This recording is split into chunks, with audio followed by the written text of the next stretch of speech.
All right, I got my setup here. I got my, whoa. Oh no.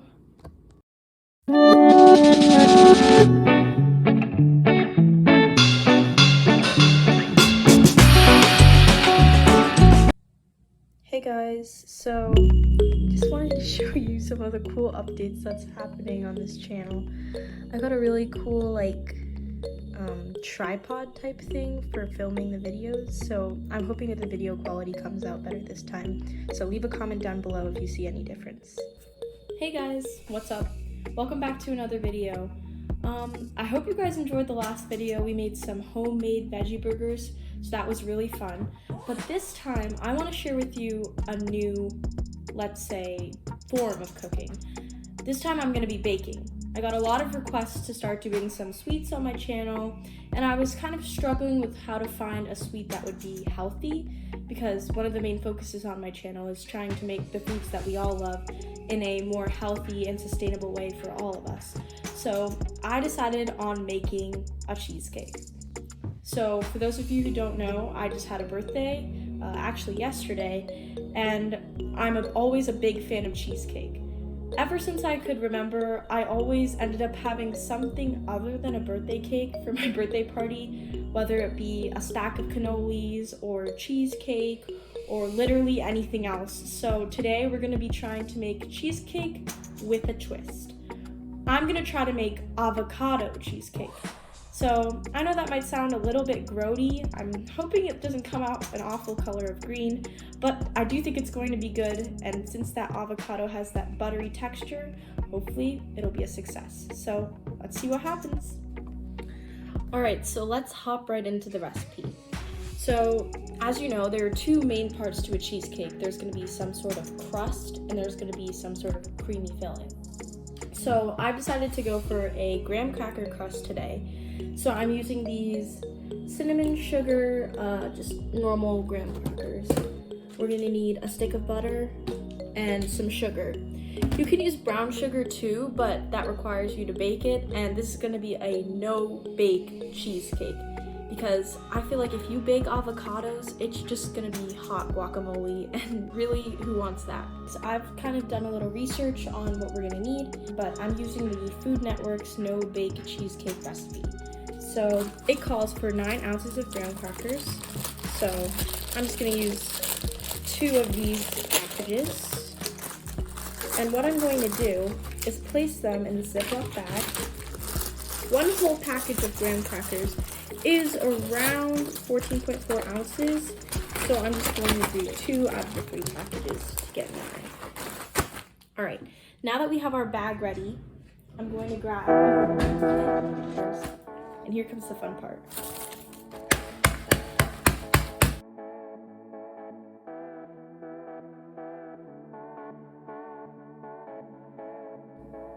Alright, so hopefully from that time lapse you can see I crushed them until they're almost like a sand texture.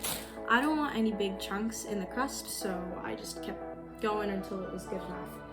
I want to show off my new cookware, so I got this really cool well, the camera's standing on the other part, but basically like all these different spoons and like a lever, and then like this funnel thing. So we're gonna start off, that'll come in later, a little scatterbrain, but we're gonna start off with our graham cracker crust and add it to the bowl.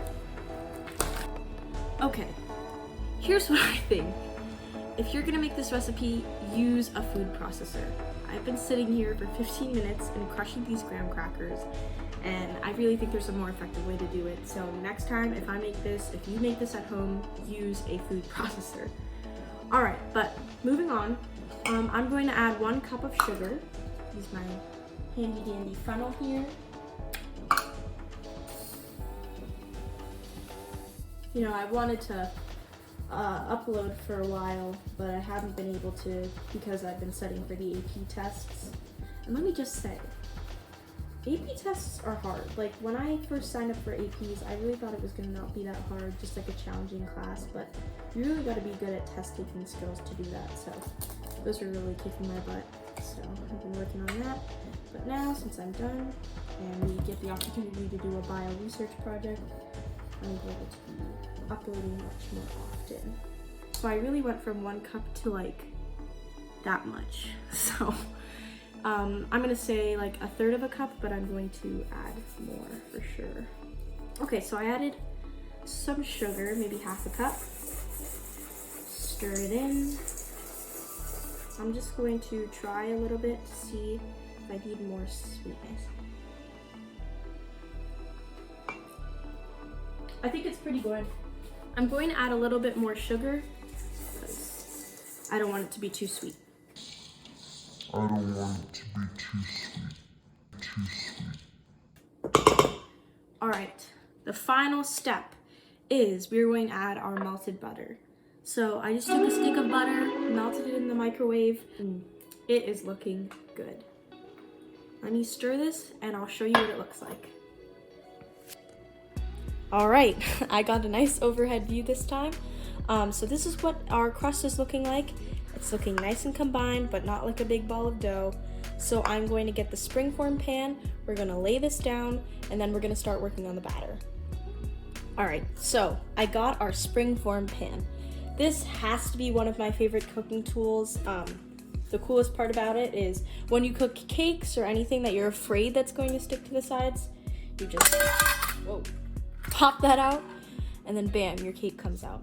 So the reason we're using this for the cheesecake is because we don't want the sides to be stuck in the pan. So this way we can just take it out, cut it out.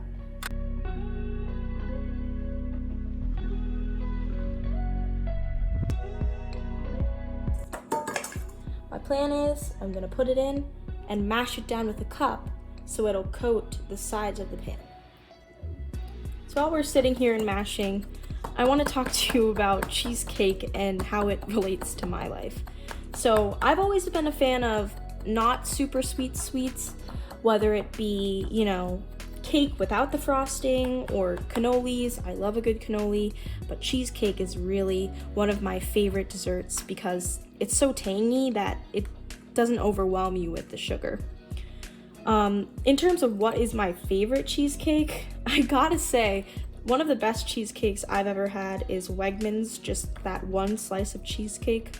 It is one of the top cheesecakes. I would highly recommend it. Okay, so now we get to the fun part.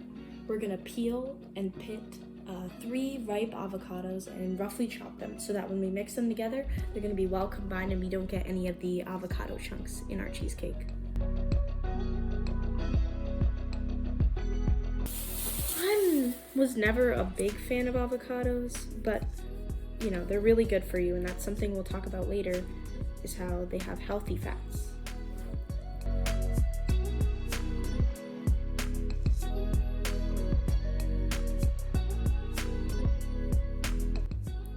Now, let's get moving on to the cheesecake batter. So my recipe says that the first step is we're going to add 12 ounces of cream cheese. Bam. One tip I learned about cheesecake the other day is that Philadelphia cream cheese, if you're making just a regular based cheesecake, actually has the most xanthan gums and stabilizers. So when you're, making cheesecake, sometimes the recipe suggests xanthan gum, but when you're using Philadelphia cream cheese, it's not really necessary because there's already so much of that in it. You don't want your cheesecake to be too dense, and that's often what happens when people make cheesecakes, so just be mindful of that. Okay, so I zested 1 lime. It smells really good in here. This is gonna go straight into the cheesecake and maybe even as a garnish on top, I don't really know yet. All right, I zested my 2 limes. I'm kind of using this little brush as like a little sweep. That's about how much zest you need. So we got our cream cheese. We are going to add our avocado, whole bowl, and we are going to add the lime zest. And finally, we are going to add some lime juice.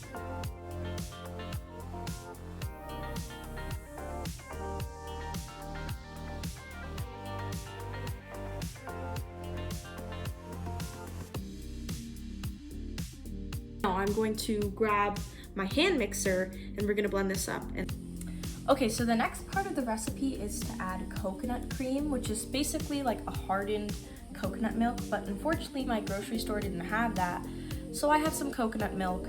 We're only gonna add a little bit because I don't want it to get too liquidy, but I do think it'll do something for the flavor.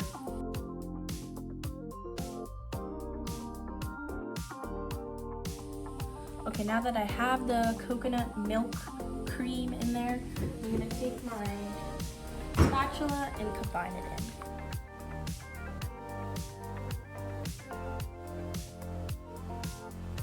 Our crust is looking good. It's really pretty hard, but I think when we add the mix, it's gonna make it nice and soft, just like you would a normal cheesecake. So we are just going to spread that on there. Look at that color. So I'm actually bringing this to a party on Saturday, and it is Thursday right now. So it's gonna sit into the fridge until Friday evening, and it's gonna sit just an extra day, just so I make sure it's extra firm and so it's ready for the party. So this is a great dessert to make ahead of time because no baking is required. It's actually pretty quick. This didn't take too many ingredients. And honestly, I feel like there's stuff most people have in their house, except like huge bars of cream cheese, which you might need to go to the store to buy. So I spread the batter evenly out onto the pan, and it's looking really good. So now we're gonna just take a piece of plastic wrap, spray that with nonstick spray, and put it flat onto the top so that no air reaches it. We gotta remember that this is made with avocados, so if we leave this exposed to air, it's gonna turn brown, and that's not gonna be very appetizing. Okay guys, so I just took this outside of the fridge. We can see a couple brown spots from the avocado, but I tried it a little bit and it tastes really good.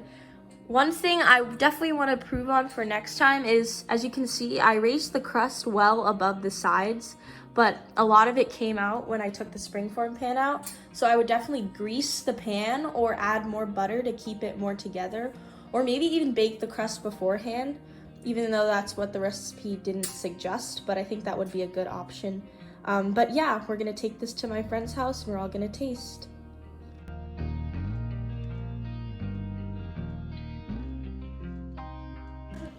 Okay, we're at the friend's house. My house. And we're taste testing Corby's avocado cheesecake. Okay, so these are my friends, and they're gonna try it. You didn't even eat it. What are your thoughts? It does taste like key lime pie. It's really good. Julie's about to cry. No, it's good. It just has the aftertaste of the avocado. Oh, it kind of feels does. weird. But I like it does taste like key lime pie. I don't think the crust is that bad. I like the crust. So overall ratings, guys? I'll give it a 7 out of 10. I'll give it an 8.5 out of 10. I'm gonna say, I think if you have it with the crust, it takes out the aftertaste of the avocado. Right. So I'm gonna say 8.9 out of 10. Ashley, the true baker. I don't normally like cheesecake, but I will tolerate this. So I'll give it a 7. Okay. Make a suggestion? Yes. I would say make the cream a little less creamy. I would say make the cream a little less creamy. Hi guys, and welcome to the health portion of this video. As you know, I put avocado in my cheesecake, and that wasn't on accident. So let's learn some of the health benefits of an avocado. So one serving of an avocado contains 6 grams of unsaturated fats. So let's learn about fats. A fat is a type of lipid with 3 fatty acids and a glycerol. And these fatty acid chains are hydrocarbons, either single bonded or some of them can have double bonds. Saturated fats are usually solid at room temperature because these hydrocarbon chains contain only single bonds and therefore can be tightly packed together. Examples of this are meat, butter, dairy products, etc. And next we have unsaturated fats. These are liquid at room temperature because a double bond in that hydrocarbon chain causes a kink in its structure, and they're a little bit loosely packed together. So examples of this are just vegetable oils. So to understand more about fats, we have to talk about cholesterol. So what is cholesterol? Well, it's generally categorized into two categories. We have LDL and HDL. And LDL stands for low density lipoprotein, and HDL stands for high density lipoprotein. LDL is considered bad cholesterol because this is the cholesterol that sticks to the linings of your arteries and clogs the blood from flowing from one area to another, which can create heart attacks if it gets lodged in a place and blood can't flow to the heart. The buildup of plaque in your arteries is known as atherosclerosis. HDL is considered good cholesterol, and this is because it removes that LDL from the bloodstream and from the walls of the arteries and brings it to the liver where it can be broken down, and therefore less buildup occurs, creating a lower risk of heart attacks and etc.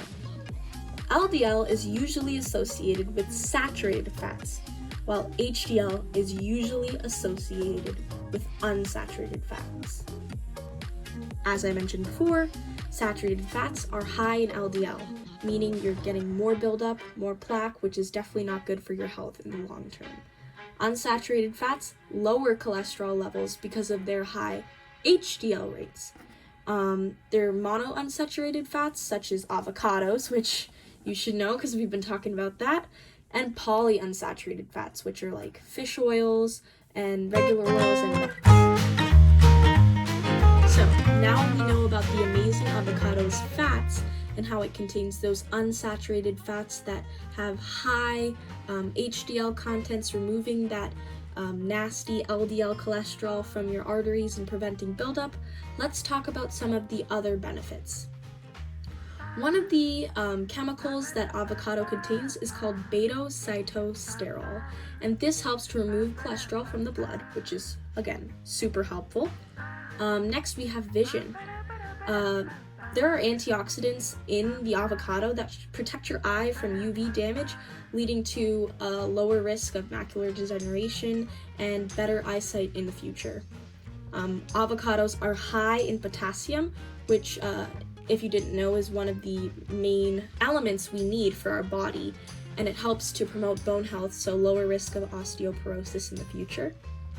And one very important thing that seems to be a one solution fixes all approach is the avocado is high in folates. So folates is otherwise known as vitamin B9, and it's basically a water-soluble vitamin that has a lot of important functions in your body, and it helps support the following. So avocados can protect against cancer, and this is because the folates protect against mutations. Little is known why yet, but there's definitely going to be more research on that in the future. And next we have avocados can promote a lower risk of depression. These folates help to break down homocysteine. I hope I'm saying that right. And it's a substance that can impair the circulation of blood and oxygen to your brain, causing decreased energy levels, fatigue, other sort of symptoms of depression. So avocado is a really cool fruit. If you didn't know that, avocado is a berry, and it helps to promote your health in a lot of ways. Thank you guys for watching. I hope you really enjoyed it. I hope you guys try this recipe at home. Comment down below what kind of content you want to see. You know, recipe suggestions, if there's anything I can improve upon. Thank you guys so much for watching, and I'll see you in the next video.